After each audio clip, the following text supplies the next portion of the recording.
Bismillahirrahmanirrahim. Assalamualaikum warahmatullahi wabarakatuh. Very good morning, dear members of AGM.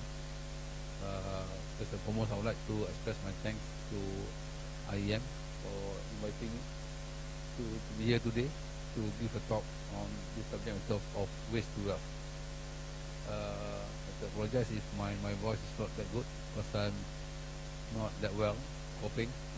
Just came back from Madinah or Mecca 2 days ago, still not recover, and if I cough, then I have to apologize to you.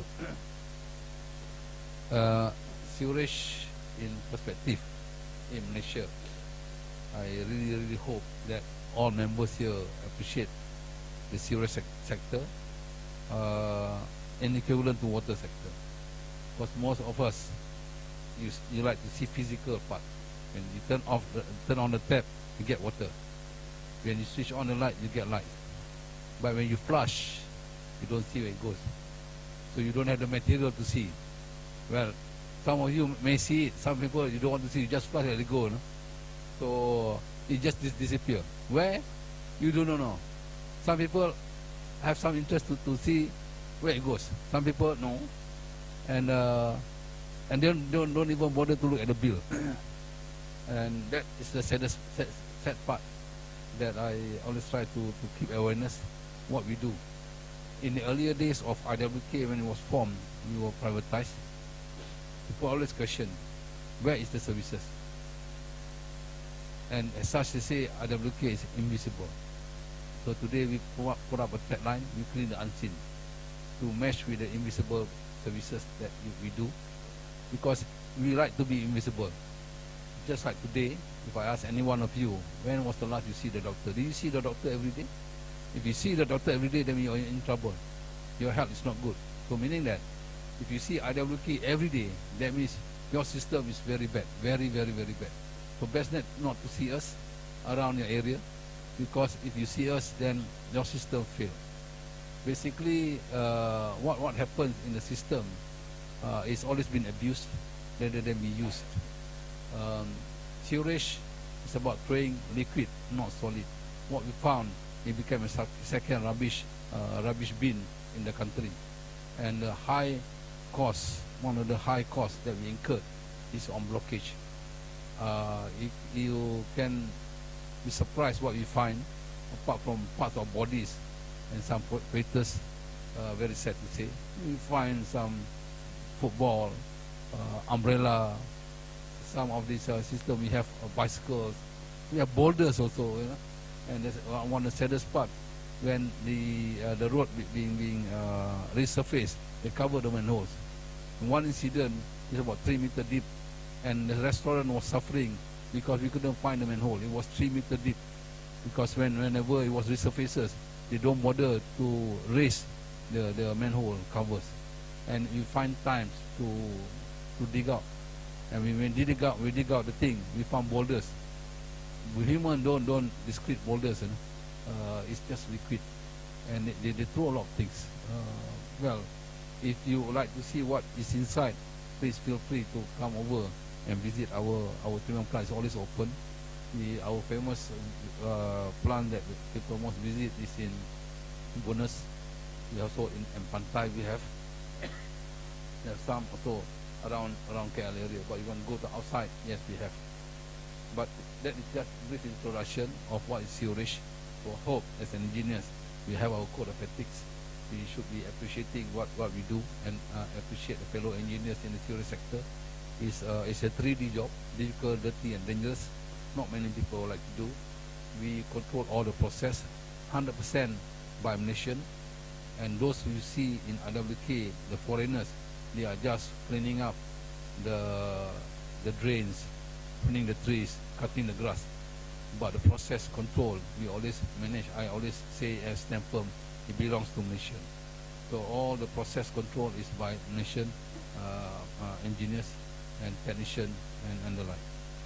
But today, it's about new things, a new era, which I'm trying to educate the government. Instead of conventional way of building things, of sewerage, when you build, they just throw. So it's a total waste. I've been trying to do this more than 10 years ago. Only recently they hear my voice, and hopefully the future of sewerage in this country will become a model for the Asian countries to follow. So today, this is the topic that I'm trying to will cover, but please feel free to ask, to stop me if you need more information regarding certain topics. This just to show the past, present and future. So the past, this is primitive. In fact, we are kind enough to show it's in the house. But in fact, if you look at the olden ways of doing things, doing business, is open discharge. Those who have lived through the areas of bucket system, they call it night soil. When you sleep, people take out and they throw it in the pond, things like that. And some of the areas, they do it in the rivers. In the kampung areas, they do it in all the bushes, and some on the beaches.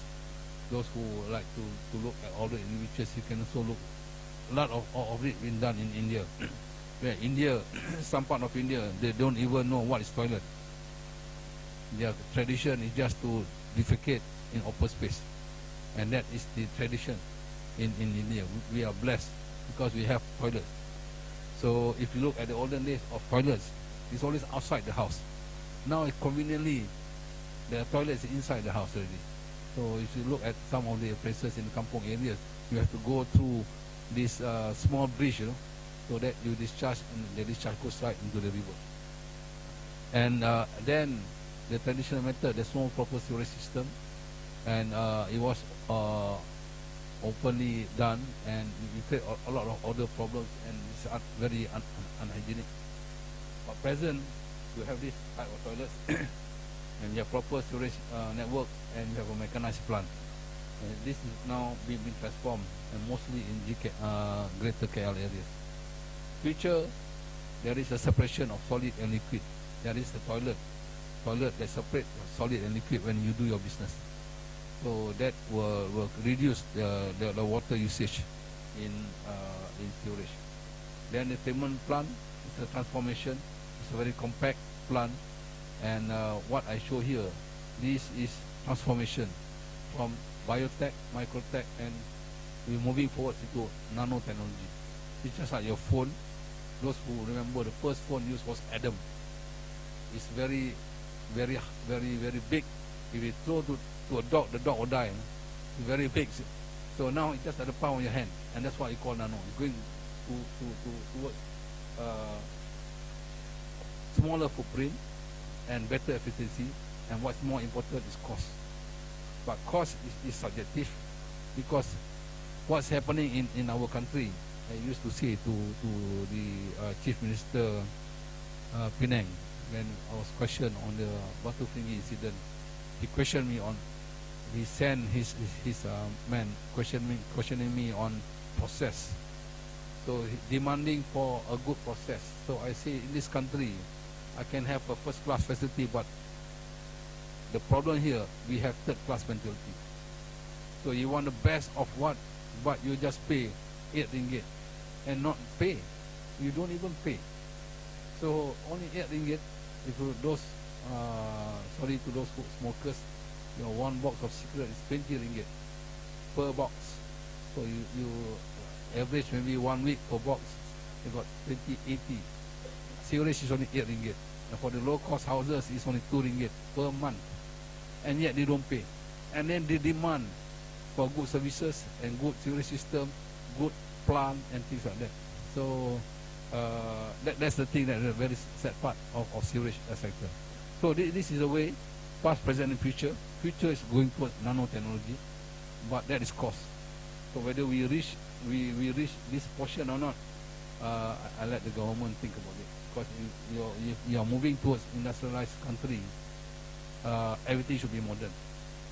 We have gone to the space, but sad to say, we still have primitive sewerage system in our home practice, especially in the rural areas. So this just to show what we have currently. We are operating more than 6,000 plants nationwide.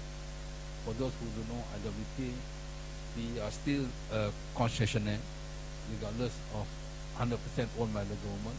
We still hold the concession agreement until 2034, and we're supposed to operate throughout the whole country, and that obligation has not been met. As such, we are now only in Peninsula plus Labuan. Labuan is left to one, and we have yet to enter to JB and Pasir Gudang plus the whole of Kelantan, which is now in the process. So we have about 1,000 network pump stations and 17,000 kilometers of sewers nationwide. This is what we have. Network pump station is just a network pump station from gravity to lift it up. As sewage treatment plant, we have this technical services, control system, and the rest is what we do. And in terms of officers, we have 21 unit officers to handle all these things, and we have reporting centers because of the large area need to cover. We also have our own lab, and IWK, we are also the agent. This one I have to stress a bit. People always forget, especially engineers, consultants. They thought IWK is the authority. No, we are the agent to SPAN to approve application of sewerage. So when I say agent, we follow by the book. Anything outside the book have to refer back to SPAN. So we have about 10 certification office to assist SPAN. It's just like insurance agent, but we are agent to certify all the process. Then we have 3 regional office. Our staff currently is about 3,300. So make your calculation, 3,300 to manage 10,000. What I show here is only plant. We also manage communal septic tank. It's about 3,000 odd. So all in all, we have 10,000 asset handled by only about. This is the normal staff approved, but we have about 3,000, 3,002, 3,003 the most to manage that 3,000. Net 2,000 is on the ground. For the rest is just HQ. Vehicle is about 307, and we supposed to manage 144 local authorities, but currently it's only 87. So that's a brief of what is IWK. So this is the subject matter of the day. IWK Resource Recovery Initiative. I always say that we must be sustainable. Sustainable through zero waste management. So that's the key words. Sustainable, and how? Through zero waste management.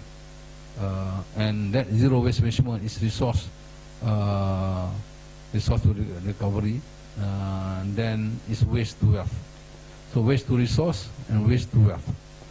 So what I am showing here, from the treatment plant perspective, there are 3 byproducts to start with. The first byproduct, the commonly used, is effluent. So what goes into the system is water, and is dirtier than the river water, because the thing that comes out from your house is not only from the toilet. What is lacking here? That's why our river, one of the reason why the river is dirty, because the silage is also being discharged into the drain. According to the building by law, only the rainwater that goes into the drain. The rest from your house must go into the sewage system. Then our environment will be very good. So the first byproduct is the effluent stream. Second, when talk about effluent, there is the solid part. The solid part, we call it biosolids, sludge. This is sludge. So the sludge produces gas, and this is gas. So we got 3 byproducts: the liquid, solid, and gas. And these are the byproducts that can be churned into something that we call wealth that can be used. It's nothing new. It's nothing new. If you go to the European countries or even in, I call it industrialized countries, they have already reused all this more than 10 years ago. I thought about this 10 years ago, and the industrialized countries already started way in advance. They are still tailing behind, still talking about yesterday, but they are not talking about tomorrow. So still trying to influence the government to think about this, because they're talking about the greenhouse effect, carbon reduction, and renewable energy. So I will talk about a bit more on all what I show here, and this is just a snapshot to show what it can do. Gas into energy, effluent is reuse of this water, and solid is this. A lot of things can be done on the sludge. So the one green resource center is a tagline, hopefully in the future, still trying to convince the government to rebrand IWK sewage treatment plant. If you look and don't go far, most of you, I would say maybe all of you have gone to Singapore. They were with us last time. Sewage treatment plant. Now they call it reclamation plant. So no more sewage. So I told the government, we should not have any sewage treatment plant, no reclaim plant. We should have one green resource center. It's a green resource center because all that we produce will become a resource, and that is something that it can be converted into dollars and cents, and that is wealth. So in terms of the three byproducts, as I say, the wastewater, effluent, this is a bit better than the standard A by the DOE, because BOD standard A you need 20. Most of our plant, even though B, we produce A, and we get all this and discharge into the river, and the river self-cleansing system will just dive in, and that is what is required of what we do. And this can be also polished further. I will talk a bit more, and we call it recycled water. At the moment, we are encouraging this recycled water. We are not that desperate as Singapore to use it as a what they call renewable water for drinking purposes. No, we are encouraging it for industrial purposes. So I'll talk about it more. Then the solid part, sludge is a biosolid, high in nutrients. Your N value is 3%, P value is 1%, K value is 0.1%, and the organic matter is about 40 to 50%. We have the CV values. This is good for burning, about 2,000 to 300,000 kilocalorie per kilogram. And for the sludge part, it can be divided into two areas. It can produce energy and produce fertilizer. Energy, you got to go for pelletizing, and you burn. It can reduce the volume of coal that we use to import. On the part of gas, the anaerobic digestion, this we have methane gas, and this methane gas you have the biogas engine, you can convert into fuel electricity, and it's not a dream.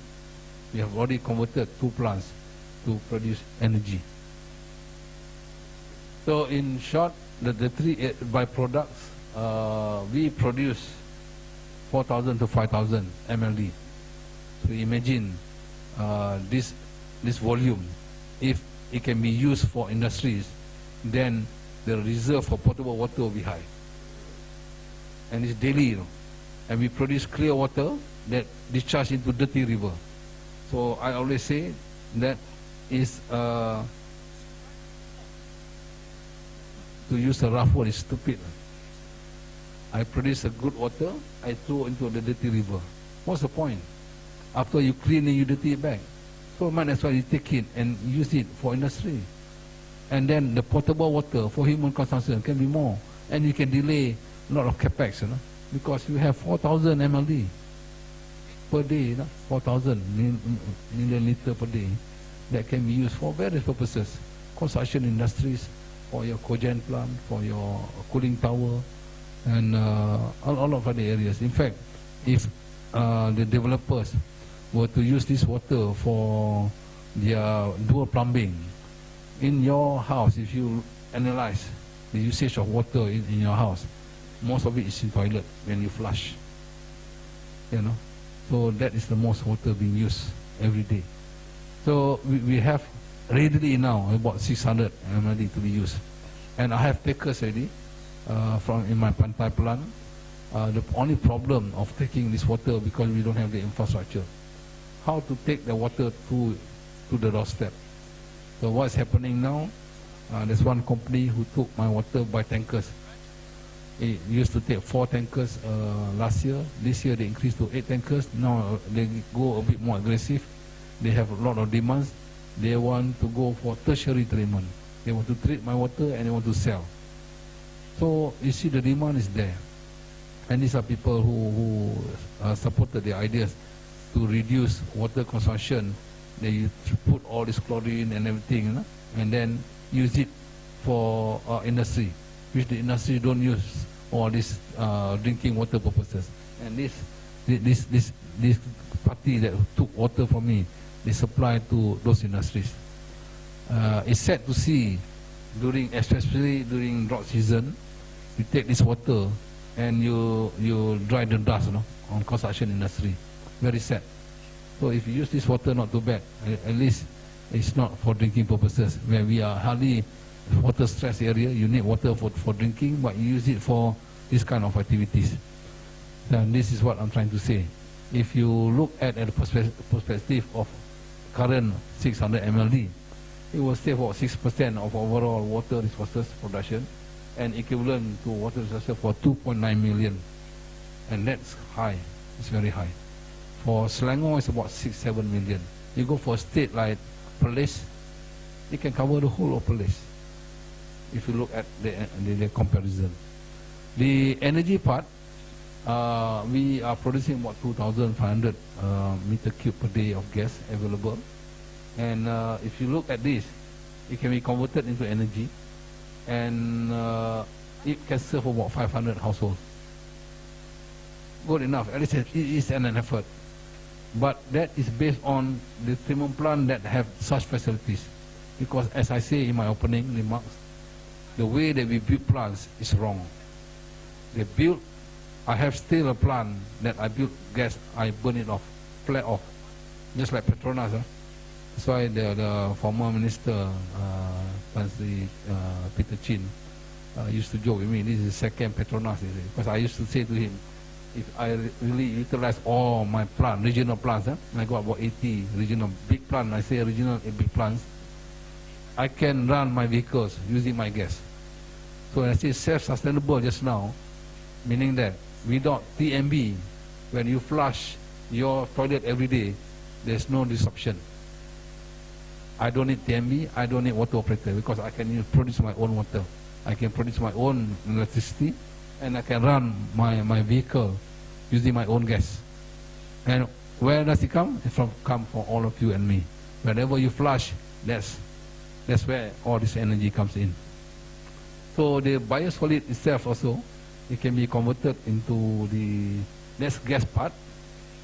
The biosolid or sludge, we call it biosolid just for the name. Actually, the technical name is sludge. We call bio just to put something a bit different. Maybe you find some other names. But the biosolid, it can be converted into energy also, because we have about 4,800 tons per year dry solid, and we mix with 50-50 ratio with coal. That will reduce our coal import, and that produces about 9.7 megawatt per hour per day, and that is equivalent to serve about 970 households. So 970 plus 500, you have about more than 1,500 households to be served from what we have presently. Not all. We have not really maximize our capability. If we have money, the problem here is IWK, we don't have money. The lowest allocation given in the country is sewerage, because people don't bother. Why? Because no problem. Anyone have a problem today with your toilet? I'm sure you're not here if you have problem with your toilet. When I say problem with your toilet, when you flush, it becomes a fountain. Then you be cursing me. Oh, today there's a talk by IWK. This guy is not doing his job. No, but only once. You've been living in your house for 10 years, only once. Only once fail, you start cursing. For all the 10 years, never fail, you don't curse. And that's human, but we accept the fact. We are also not perfect. We have some weaknesses here, and then we try our best. But I'm trying to say the capex for sewerage is not there. If they provide capex, it's not looking to the future. So you have to change your mindset. You have to think outside the box. What is it that we want, and what is it the investment, the return of investment? So you just don't build for the sake of building. You've got to build for the sake of what is in return for the future. And who are the stakeholders? You are those stakeholders. So maybe if this thing grows big, then the tariff can be fixed so that it will not be like water. Because you are the shareholders. You contribute. Every day you contribute. I'm sure every day people use the toilet because that's the first small room that you visit in your house every day. It's a very small room. Costs nothing to you. But if the small room is not functioning, the whole house will not function. That one I bet, because based on my experience of my previous employer, he owned a chalet.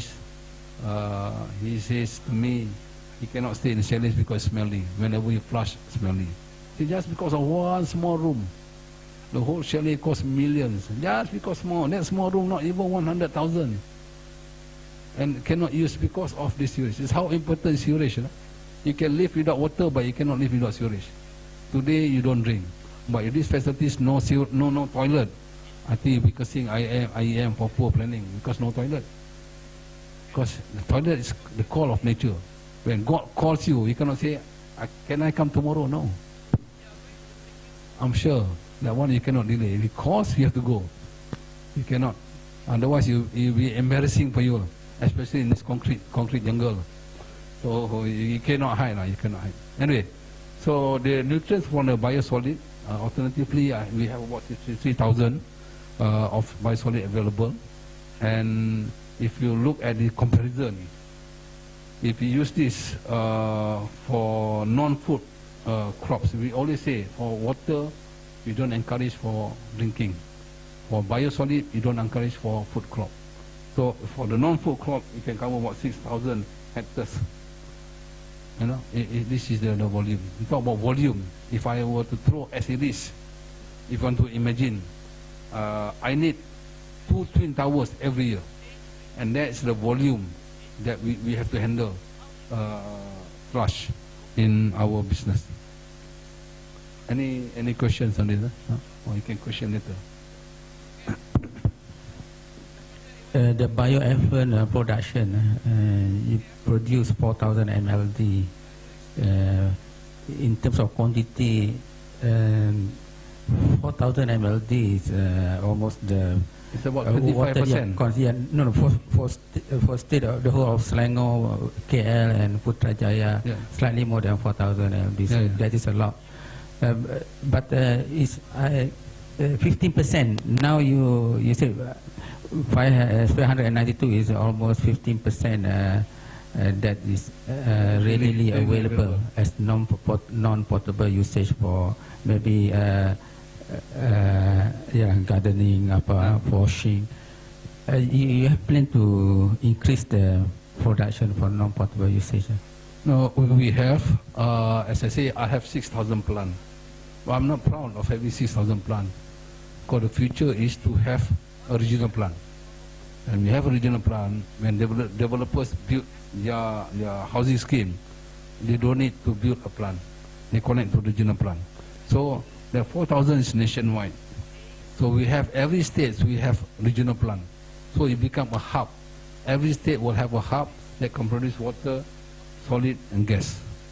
So those living in the, you browse through the net in Manchester, they have done this, whereby they produce a gas, convert to energy, and they line up supply to the houses, certain perimeters to the treatment plant in Manchester, and they run their vehicle using this. So that is the model. So every regional plant will have a hub, and it's up. You have to work with the state, which area that you want to supply. Let's say I take one example. Those who know logistics of Penang, Bayan Baru. Bayan Baru, we have a plant there. We are now upgrading. So Bayan Baru industrial area, the plant is right in the industrial area, and this can be used for the industries. So if you want to run a pipe, it will be very convenient. One of the areas in Seberang Perai, I was still talking to them, the textile industry, they use a lot of waters. And these are the ones that they take water from the water operator. Labuan, that's from my recall. Labuan, methanol, they need about 10 mld. We can produce currently about 4 to 6. It's good for them. So then that volume can be reserved for the water operator to sell to the for human consumption, potable usage. So this 4,000 is nationwide. It's not focused only in KL, no, it's nationwide. 600 or so nationwide. I will talk a bit more on this, how we distribute this through our own effort. Okay, I start with the bioeffluent as an alternative to water resource for I have to stress here, non-potable usage. Otherwise people misconstrue that I'm selling water for drinking. No, I'm not changing my business. So if you look at the water, see, we produce, there is an effort to produce rainwater, harvesting, but rainwater, if there's no rain, there's no water. Seawater is very expensive. We are not from the Middle East. You are so desperate, you have two choices only in Middle East. Either you dig through 1, 2, 3 or 4 kilometers underground, or you have to go for desalination. Groundwater, we tried groundwater, but there's some hue and cry. You don't manage the groundwater properly, then you will deplete. But we have a lot of surface water, we have dams, and then mostly it's from here. So this is the statistic of our water management availability in Malaysia. So this domestic wastewater dimension, if you look, we have many regional plants located in urban areas, and this is the demand areas potential can use this water. Please visit Singapore. They have this central area like Jurong, that's industrial area, whereby they use this 100%, maximize, full use.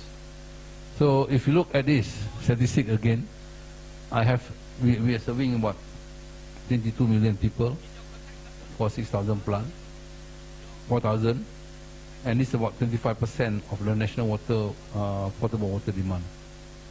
And it is another source that we look at very potential.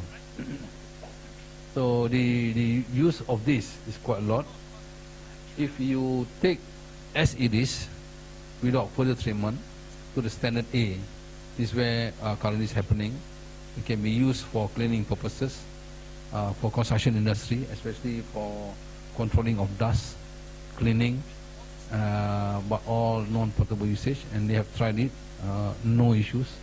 They're still taking it, and it can also use directly for the this landscape. We have tried it, and if you treat it further using this membrane, you can get a better water that you can go for the high sensitive industry, like as I say, wafer, the cogen plant, boiler. You need this type of water. Like methanol they want drinking water. We can treat it to the drinking water, but not for drinking purposes. Although you can drink, but we don't encourage that, and we're not promoting that as well. And these are the areas that can be used, and we have done it. And this is the actual photos done. I will talk about it later. This is in Majlis Perbandaran Polisen. So if you look at the benefit of using this, it will reduce the stress of the water resources, and of course a lower footprint, and it reduce the water abuse by recycling, fit for purpose. The demand for potable water contributes to low energy consumption to treat and transfer potable water for non-potable usage, and minimize contribution to carbon CO2 emission. So these are the benefits of this bioeffluent use, and this is also part of the National Blue Ocean Strategy. Those who have used this and boss, you know, and this is part of it I'm trying to promote. And this has been endorsed by the Prime Minister as well in the one of the council meeting that I presented. He endorsed, but we need endorse is one part, but implementation is another part. So I mean, in the water fund that we have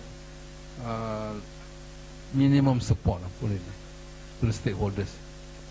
During the presentation, all say yes. After presentation, one meeting, after that meeting, gone. So no follow-up. So we are alone again. So nevertheless, we still fight, still persist, we go on to promote this, because this is one thing good, we feel that is good for the future. So for the Majlis, we approach Majlis. The first Majlis to take up the challenge is Majlis Permanent Pollution, very aggressive, so they use it. And as you can see, before and after, the I would say this is the, what do you say, the landscape.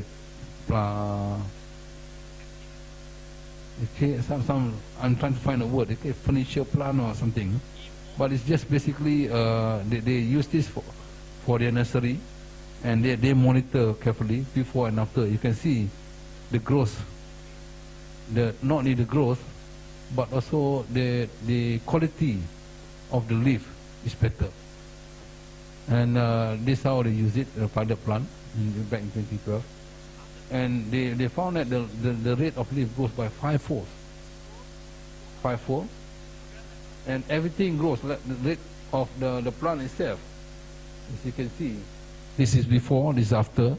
The measure is ninefold, and levels of pathogen can be reduced by the UV or the chlorination technique if you want to use this water.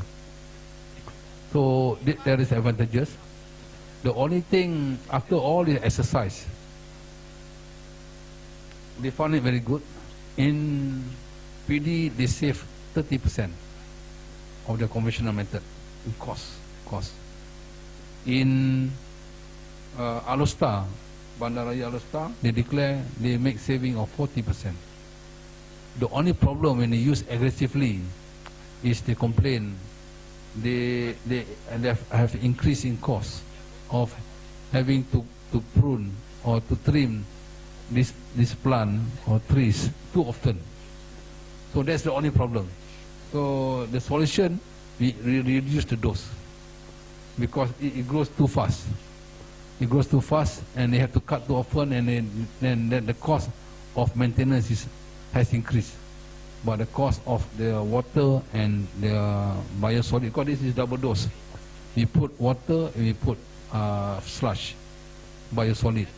These two doses make the plant grow very fast and very healthy.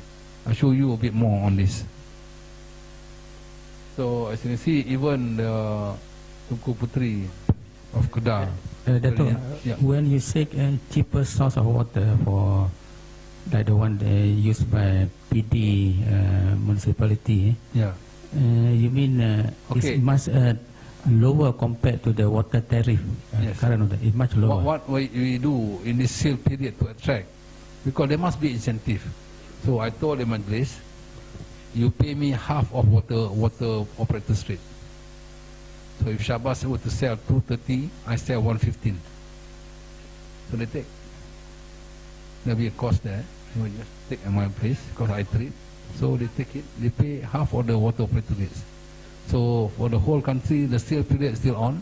It's not because of Hari Raya. It's because of the effort of waste to wealth. So there must be an incentive, a return of investment. So I sell at 50% of water operators rate. So with that, they reduce their cost. So Embas, Majlis Bandara Alostar, they commence the trial.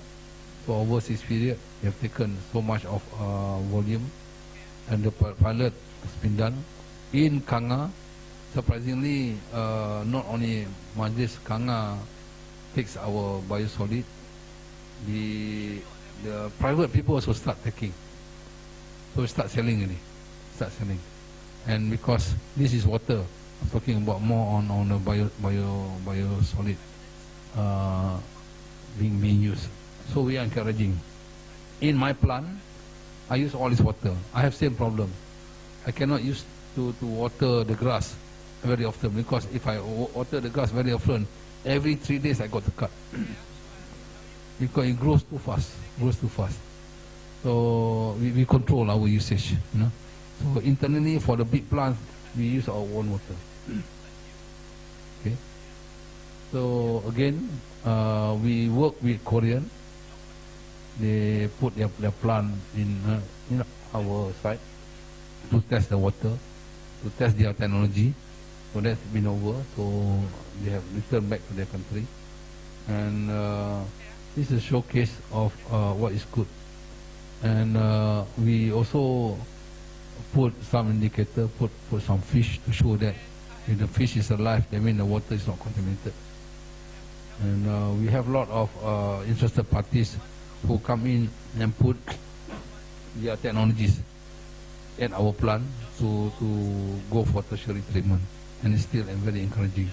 At the moment, we have open request for proposal for technologies who wants to come in and build and sell. So that we inviting parties, because selling part to the downstream is not our business. We have our thing. Who you take, who you sell, we just want you to declare so that we know where you sell this byproduct.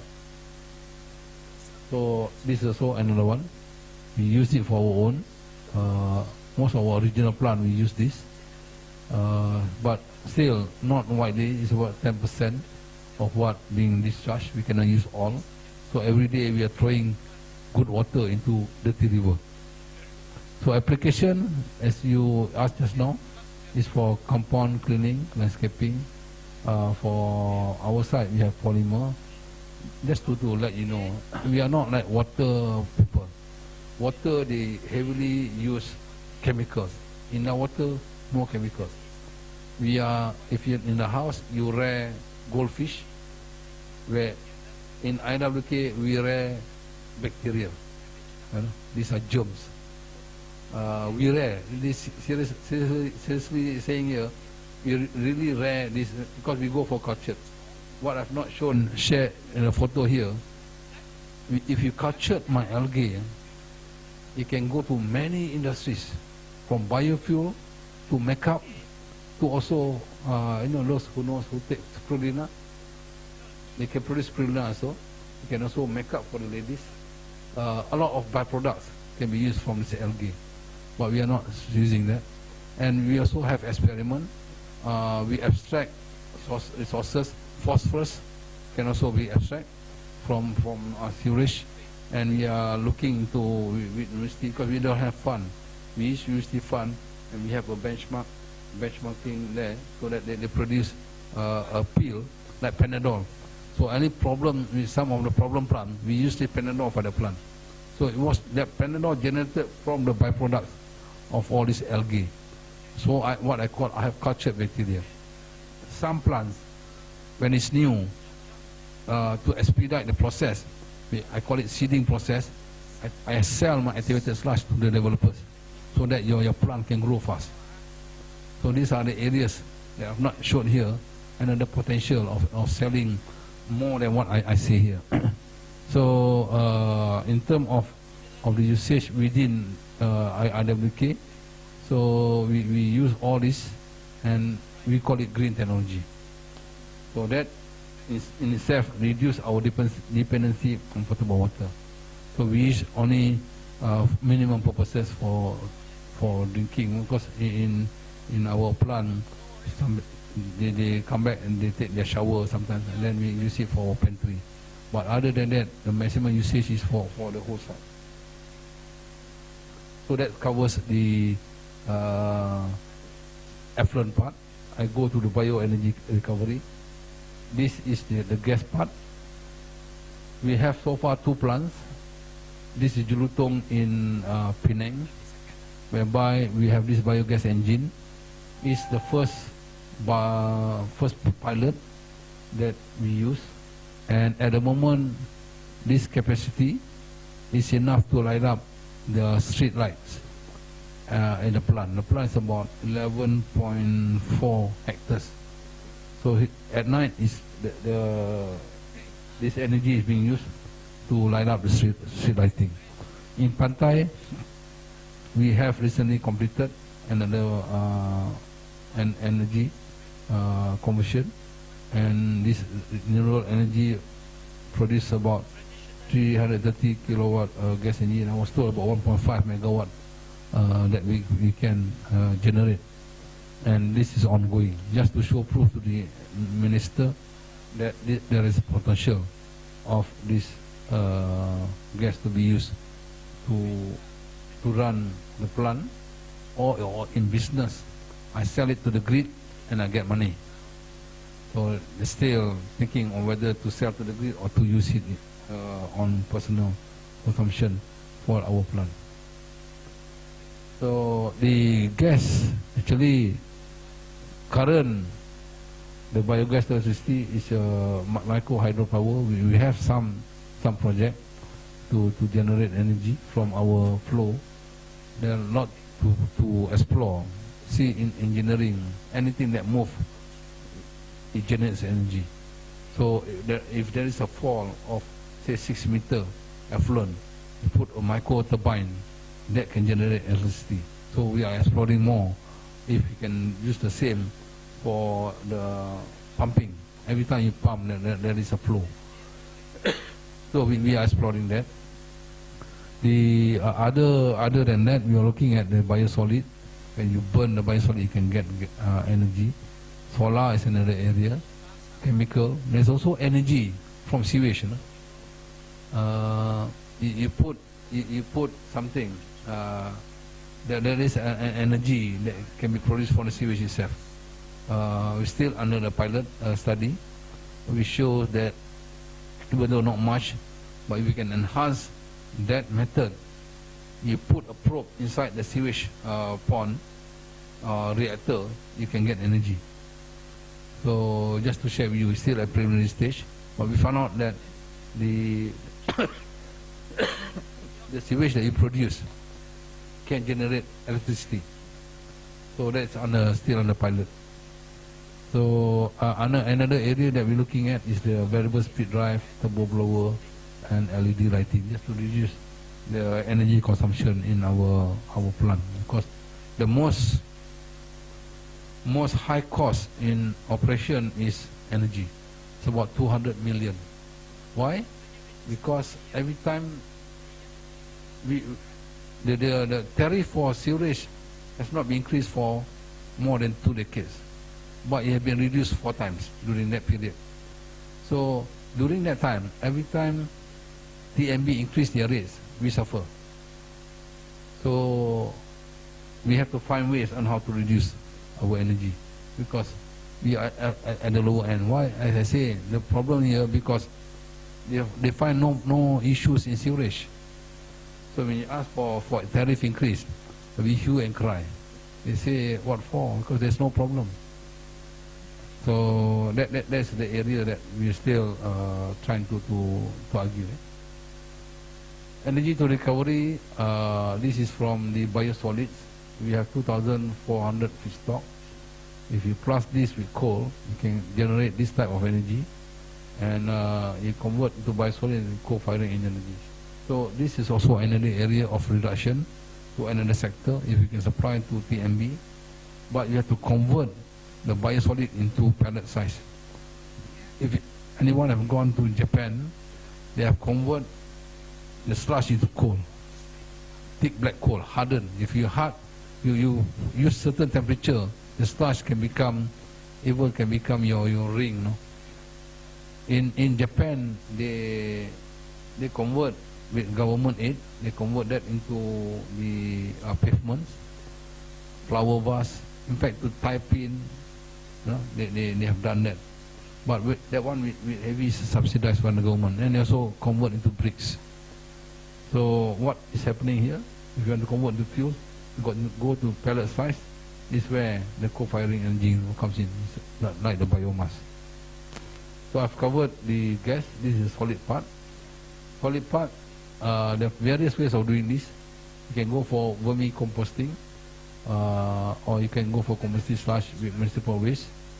But the usage is quite a lot. We've tried with rubber, and the rubber farm shows very good, because if you want to harvest this, the growth is what can be seen in the previous slide. The same thing happened to the rubber trees. The growth is faster, the girth is bigger, and the quality of wood is better, because normally rubber trees that you can make furniture. This is the biosolid part. What is lacking is we don't have enough fund to go further and support from the industries to use this sludge. But the majlis, the 3 majlis already forwarded. We followed by 7 other majlis are still doing the pilot. These are the majlis Perbandaran Port Eastern. They have used this, and these are the trees. They use it heavily in the industries. They want to convert PD as a green town by using this green technology.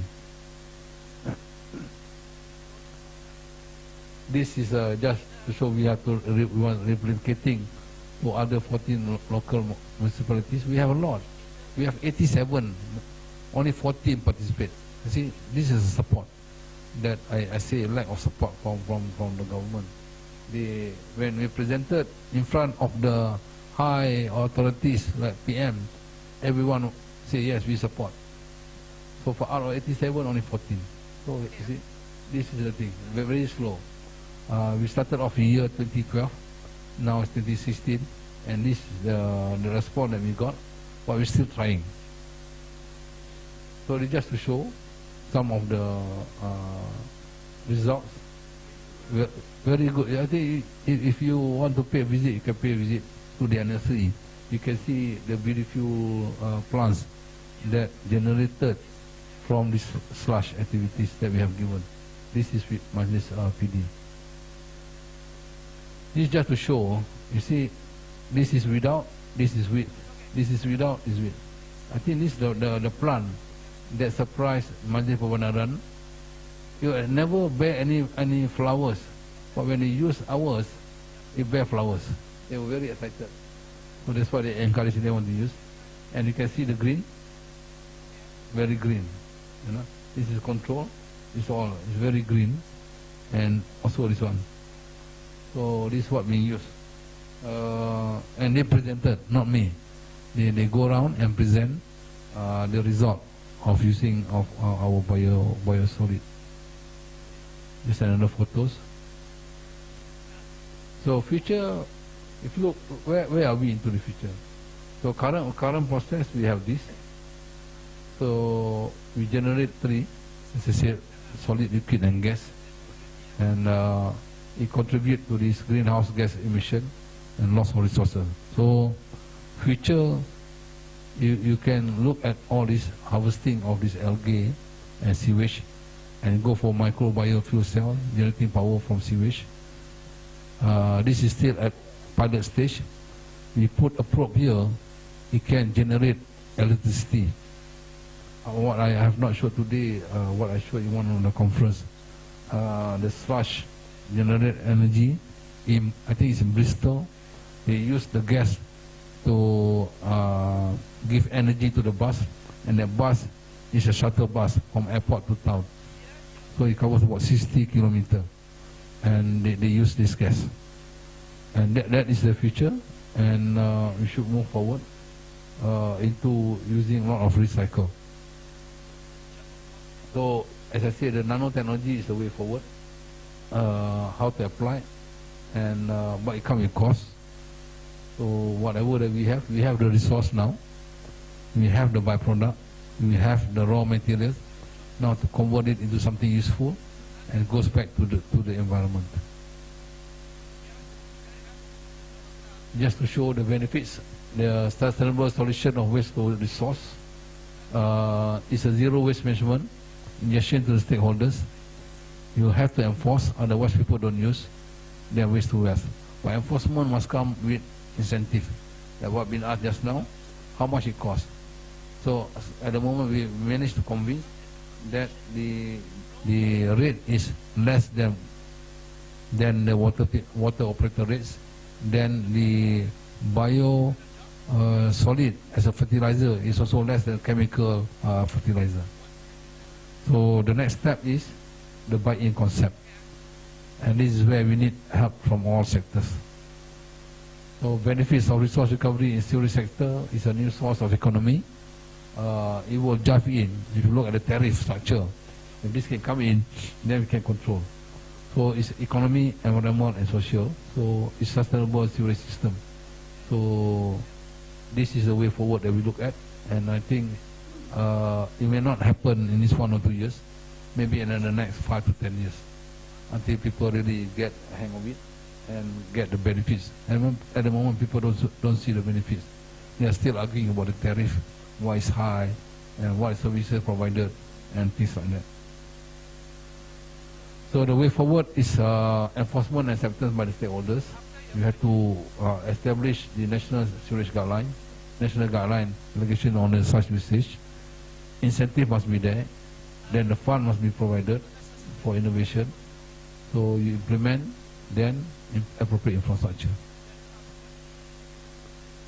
So this will be my last slide. As I say, it's sustainability through zero waste management concept, waste to resource and waste to wealth. We rebrand the sewage treatment plant to one green resource center, and we promote the blue ocean strategy. And this is what the government is really promoting. And this resource recovery sewage business. So it's for the nation, people, and industry. So that's all for the invitation. Thank you. But I'm open for questions if you want to ask. It can be outside the topic of this today. It can be on the sewerage for your better understanding. Because I have to say this, if there are consultants here, some consultants still, I would say, lack of knowledge on submission, whereby there are delays, which is sad to say that the delays because of lack of knowledge, what is need to be submitted. At the moment, when they submit the plan, I have to say here, with due respect, you just sign and chop, but you are not the designer. So we have not go to the higher level to complain. So make sure that when you sign and chop, you know what you sign, and you should put your rubber stamp. Because when we interview, they always call the system supplier to back up and answer for them. They just use their stamp. That is not right, because ethically it's not good. Not good for our engineers association, because people just use the rubber stamp to earn some living, but you are not the owner of the design. Because when being questioned, you do not know. So just cautioning our members not to do that, because SPAN has not gone to BM yet of this thing. So maybe in future they will go into another route. Only those qualified can submit. So just be careful of what you submit. Just to share with you the problems in approving matters. Okay. Question time, please. Thank you, Doctor. Thank you for a very good presentation. The thing is on the new development of treatment plant. They are still following the Akta Alam Sekeliling, which is standard A and standard B, which is far from what you are showing just now. You were showing. So this is a big problem, I think. Standard A or standard B is, I think, equivalent to class 4 or class 5 of water quality index. Whereas for the water quality to be treated for the consumption, at least you need a class 2. So I think it's very timely that we need to relook into the Act and to ensure that all development of new STPs must comply. And that the new development as well never taken care of pathogen or bacterial parameter, which is fecal coliform, E. coli. It's very bad to people, to human. I need a comment from you. Okay. By January 2017, there will be new parameters by DOE, first stage. Then by January 2020, there will be another new parameters that's in line already, coming in. As I say, when that comes in, that gives pressure to us to operate. What RWK has, till today, I have about 20 to 30% what's been built before RWK was born. So, meaning that I'm driving Volkswagen Beetle, but you want me to run as fast as Porsche, which I have no money. So it's a question of funding now. So then they impose a high parameters to meet with the class 2, class 4 or whatever, but the infra is not there, not ready. That's why in IWK, not all have, we have license to contravene. Why? Because our duty is to operate, not to build. In concession, we are supposed to do all. But when the government took over, government says, since tariff is not being adjusted, we build, you operate. You say we, government build. But government not building fast enough. So talk about the standardization. If you want to produce the water, effluent water quality to class 2 equivalent, this is what I say, you want, the people always demand for first class facility, but they have third class mentality. Are you willing to pay? I've been to only one country so far. I know there are a lot. The one I witnessed myself. I asked the mayor and the assistant mayor, the answer is still the same. It was in Freiburg when I visited with the former minister, Freiburg, Germany. I say, how you handle sewage is easy. He say, because the people demand for it and people want to pay for it. And they have a pressure to build to the standard that what the people want. Down here in Malaysia is different. Nobody want anything.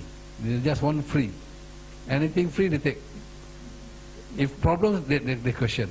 So your statement is good. DOE is standing firm. They want to increase because you want to be industrialized country. You contribute to the nation. You see, in what I've not shown here, in the water system, if the sewerage sector, because I'm not alone, I have 6,000 plants. Private sector out there is about 5,000. If the sewerage sector fail, it's only about 24% of the pollution into the river. 24%. If we pass also, it's only 24%. What happened to the rest? What happens to the husbandry, agriculture, industry? They are the contributors. We are only 24%, 24% of the pollutants into the river. So, as I say, if we perform pun kita kena juga. So, in terms of the parameters, I've already answered your question. In terms of the facilities, unfortunately, it's all built by the government. The allocation in all RMK, Nation Plan, always been very low on sewerage. And you cannot cope with it. So that is not a funder. For the next 30 years, we need about 52 billion. 52 billion. And that amount, I don't think so, is there in the coffer. There are other priorities. Why? Because there's no problem with sewerage. But if anything were to happen, we cannot reverse. You read the history of the London Dark Ages. Half of the population wiped out because of sewerage, because of epidemic. So we are blessed and thank God, thank to Allah, because nothing happened to Malaysia. Because we been grooming the bacteria in our reactor so that what we pass on to the river is all controlled environment. So we make sure that the bacteria in our reactor have enough food, enough sleep, and they eat each other. So it's an environment. It's just we are controlling like a forest. So like the tiger eat the antelope eat the vegetation, and they all go around and around. So we must make sure that the food is sufficient and not more. If sufficient, they die. If more, then they just waste. As I say, to learn more, I hope I invite IEM to pay a technical visit to my bonus plant, where you can see my live bacteria, where I group them. They also work on shift, you know. In the morning, this group is awake. Afternoon, this group. Evening, this group. At night, this group. and there is a name. And you can see them walking about, alive. But that is the first level. I'll always say to my team, I believe there are 7 levels, but I don't have the microscope. Like I say, you have binoculars, you can look at a bird, but you cannot look at the moon. I need a telescope. So I don't have the money. What I have, I can look at the bird, but I cannot look at the moon. So I believe there are another 6 layers. If I were to explore further, again, go beyond your imagination. You look, most of you have seen the X-Men movies, and that's what we have. We have mutants. Not to scare you, what we have in sewerage is all bacteria. And not only one single population, various population. And when they stay together, they marry each other. When they marry each other, they become mutants. Why become mutants? Inside there, so you got drugs, you got penicillin, you got Panadol and everything, you know. And they become immune. So much so that if a person be bitten, I always say this analogy, if be bitten by a snake, you go to the doctor, what snake? Cobra. Okay, this is the antidote. But you'll be bitten by bad bacteria, which is X-Men. By the time you find out, half of population gone. Because some, I can't remember the scientific name, one egg that surprises me, look like as dead. You do whatever, you still remain the same. But 6 months it hatch. It will live in you. So what? The scary part, I'm just thinking, it can be in your DNA, and the future generation will be affected. So study a bit.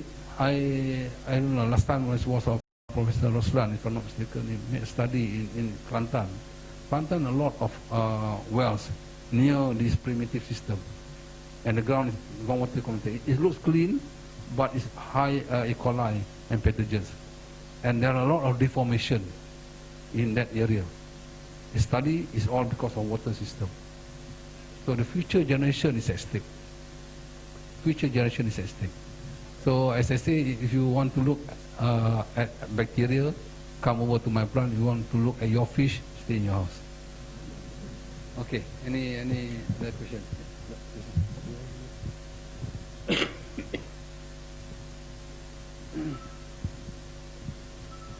That's 1, 2. Thank you, Dato', for the very good, interesting presentation.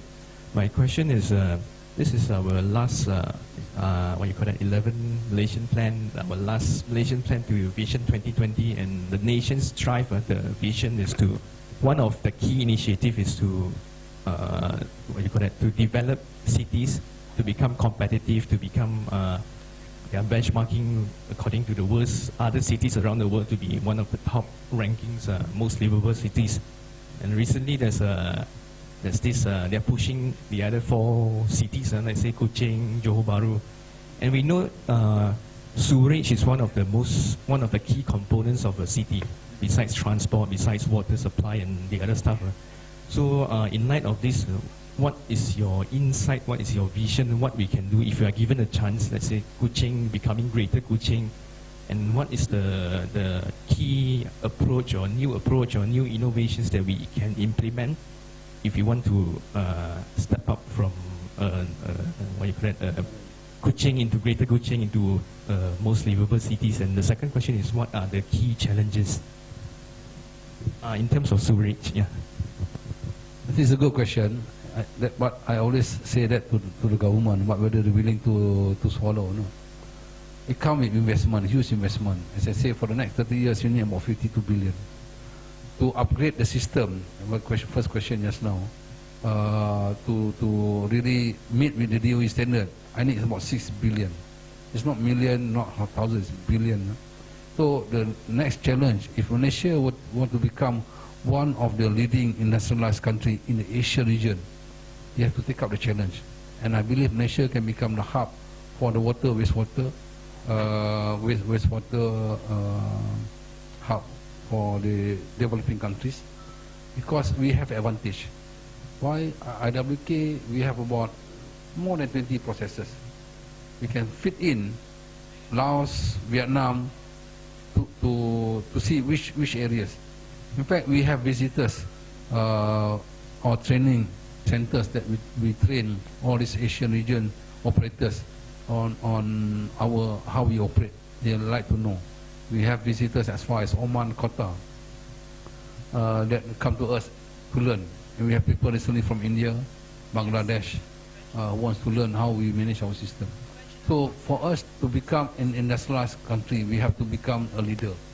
So leader must always, when you talk about leader, the front man that goes into the forest, you get hurt with all the thorns, everything. So you must be prepared to get hurt. So those who are not prepared to get hurt, you stay behind. A leader must be prepared to get hurt, and but you must believe that what you have in your belief is the right way forward for the industry. So as I presented, the way forward is go back to the waste to zero waste management and recycle all, and that is towards environment, not only about sustainability, it goes towards the environment. So if you imagine, if I were to recycle all my water, then there is no question of pollution. But if I were to recycle all my water, then there's no water in the river. They need my water also in the river. I cannot recycle all. There are areas that I can, there are areas I cannot. Maybe Dato' Hanafi can justify to that also, because some area rivers need my water. But my question, if I were to distribute to other areas, let's say to the industry still throw away. The water still goes into the same river. So that argument is very subjective. But look at the industrial company. If you want to become a leader, when I say leader, why must we always follow? I always say, why must we engage consultants from overseas? Whereby all of you are here for how many years that we become independent. Don't tell me that we cannot manage our own country. We know better. We know our own culture. Why must we engage the outside consultant? You engage them for a specific area, not for simple area. Sewerage, you don't need to engage them. Water, you don't need to engage them. That's what happened to IWK. IWK, they were all smart saleh last time, you know, in IWK. But at the end of the day, we are the one who decide. And we know what's best. And today, what we have now is a very good system of guidelines and everything. And we developed that. So to become an industrialized and a leader in this business, the government must be prepared to build modern sewage facilities, close down all the small plants, and build up all big plants, and thereby the developers don't have problem anymore. What they build, they just connect to the public system, and that's it. No more sewage treatment plant approval. You just need to have a network approval to connect. That's all. Network is very simple, very simple. So that will facilitate everyone. It's a win-win situation for all. So in terms of the generation of the waste to wealth, the total recycle and reducing the carbon footprint, there must be a system of dual primary system, and then maximize all what is being produced, and then become a very sustainable area for the country in sewage is concerned. And that will attract tourism. Because tourists now, you have educated tourists, especially in Penang. They take the water sample back home and they test, you know, and that's one of the problems. We have the tourists. And sewage, I think, I believe we contribute to the tourism industry, because if epidemic were to strike, you know, that's why people ask me, water, if you don't pay, they can cut. Why don't sewage? I choke. I say I can choke. But if I choke, the disaster is not on you. Let's say I take an example, a house. If I choke the system, this thing can become airborne, you know. You become contagious.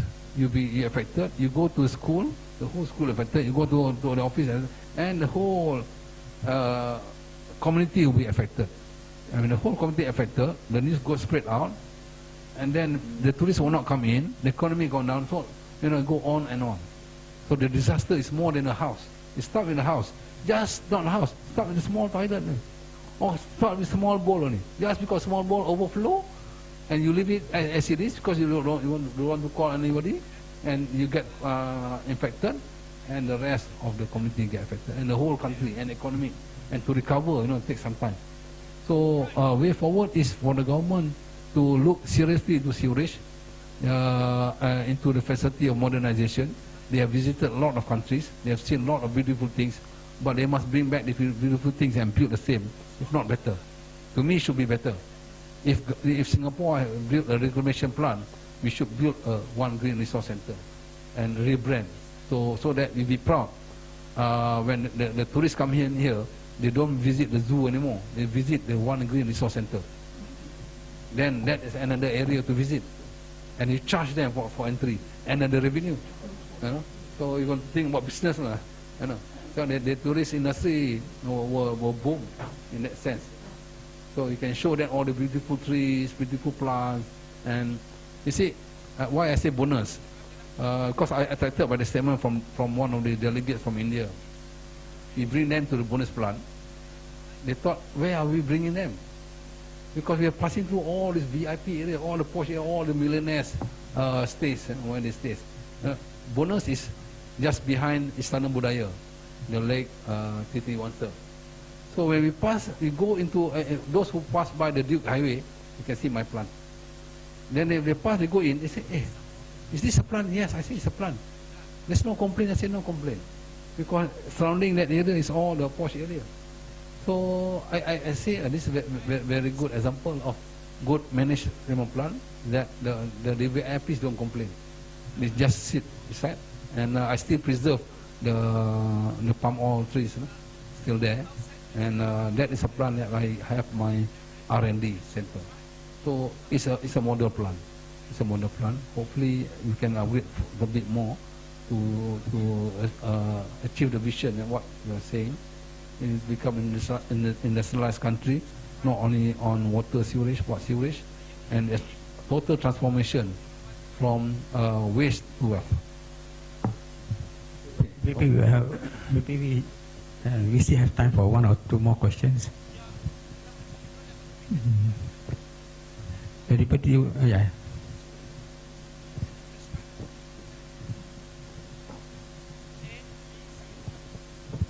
Maybe you can introduce your... Hello, good morning. I'm Tan.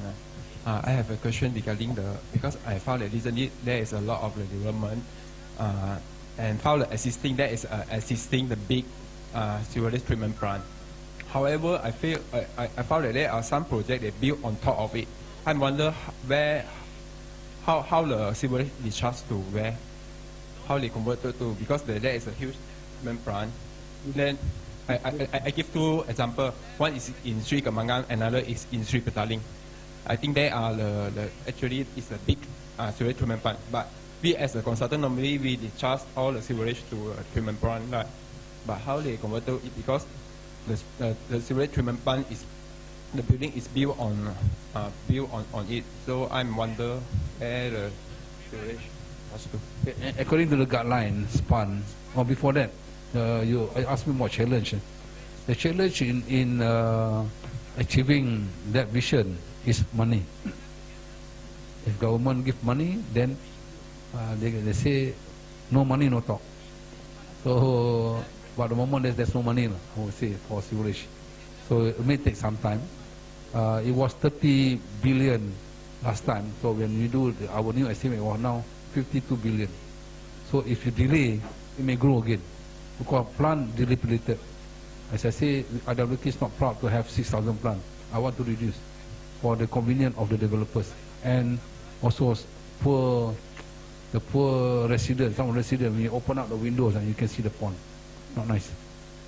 So if I can convert that to something else, it will be better. So the question of sewage, under the guideline, we are now discouraging, or rather reusing any plants, basement plant, I would say basement plant. No more. Maybe that's an old design. Well, please give me the details. I can check again. Maybe that plant will be decommissioned under Greater KL later on. So all those plants that under the Greater KL project will be decommissioned and the flow convey into the regional plant that we have now. So like one of the plant that we have, maybe again, if the facilities is fully built, I propose that IM pay a visit to look at a plant that we have football field on top and we have a plant at the bottom.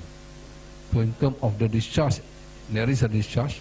If it's too deep inside, they will have this pump station to what they call convey the flow into the river. So in terms of the design, it has been improved last time.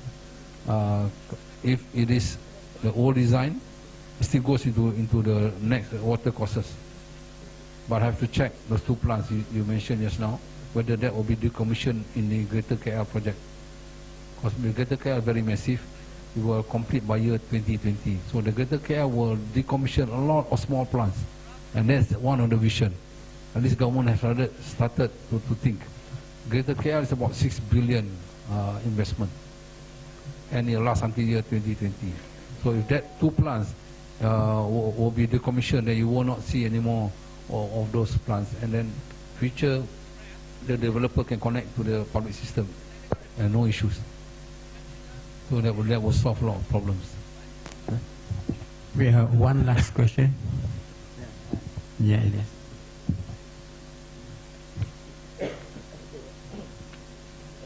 Hello. Dato' very, what do you call, very concise and very tight. But I'm just thinking of mindset of, you know, when we come to waste, we're always thinking of prevention or reducing waste at source. Now, your direction, you know, is going down the other end, but whether you should look at source. For example, you know, the solids and the liquid, that waste that we generate at home, can from a person. They said it's easier to treat the solid part than the liquid part, you know, urine and shit. So they've got this separation. Of course, practically in you know, maybe challenges there, but you know, should you look into the source kind of direction, reducing at source, or you know, what are the issues? You just share with us quickly. Okay. As I mentioned in one of the slides, future there is separation at source in your toilet, but that will involve heavy infrastructure, especially for the current system. It will separate the solid and liquid. So the toilet bowl is not the normal toilet bowl. So when you sit, it will separate those two when you do your business. In India, they have done that, but I wonder whether you want to maintain your own toilet or not. In India, they have done that. They take it out and they use it as fertilizer direct. They put the sawdust, no? For sawdust. And the urine goes into the irrigation. That has happened. But whether in the modernization world here, I trust none of you would like to do that. Even, how I say, the old one like me, we are the 6 series again. To change the diapers, or you don't want to change the diapers of your grandson or granddaughter. So you wouldn't do that. You want a clean state of mind. So the technology will come. There are technologies, but the cost is very expensive. You see, you don't go far. There is a toilet bowl system. If you do small business, small button. Big business, big button. And that also costs. Anyone of you want to change that? No. Unless the government give free. Free again. Give free toilet bowls. Not only free toilet bowls, they say free not enough. Installation also free. Pun gitu. Jadi that's the mentality lah, mentality of free. So technology is not free. Technology is not free. Anything free, people will grab. But other than that, people will shy away. Say no need lah. I'm comfortable with what I have. I pay. I can pay. I can pay for the water. See, like I say, what is happening? Touch about the volumetric. Now we are charging flat rate. I don't know how many of you know how much you're paying, but just for your knowledge lah. Generally, you are paying 8 ringgit a month. What are you paying for? You do not know. It's just a flat rate of 8 ringgit. But if I were to convert to 20 meter cube at 40 cents, then you know, 20 meter cube, 40 cents equal to 8 ringgit. And that analysis based on my audited figure 2013, 52% of the population is paying 8 ringgit if they use 20 meter cube. If you use 30 meter cube, it goes up to about 58 to 60% of the population. The rest of the population is using more than 20 or 30 meter cube. And we are promoting volumetric, there's a water conservation tariff. So that, treat as source kan, so you reduce the water consumption. Now people, they flush without thinking. I tried the executive toilet in KLCC, nothing. Just like a hotel toilet, 2 ringgit per entry. And you pay 8 ringgit a month. And for those in the low cost, it's only 2 ringgit. And they put all the Bangladeshi there, work on shift, every time full of people. And they pay only 2 ringgit. They don't pay, they don't even want to pay 2 ringgit. And this is the mentality, you know. They want? They want free of charge. 2 ringgit. What is there? 2 ringgit, 8 ringgit. Can't hardly survive for one day, you know. Your roti canai and you eat this nasi kandar and your drinks, 8 ringgit is nothing. 8 ringgit a month. You can only do 36 cents a day. What I can do with 36 cents a day? Compared to the work that we do while you sleep, you only flush. We work. Once you flush, then our work start 24/7. So hard life lah. Somebody have to do the job lah. It's a 3D job lah. Okay. Any other? You may come down. Thank you very much, Dato' Engineer Kadir, for his very interesting presentation.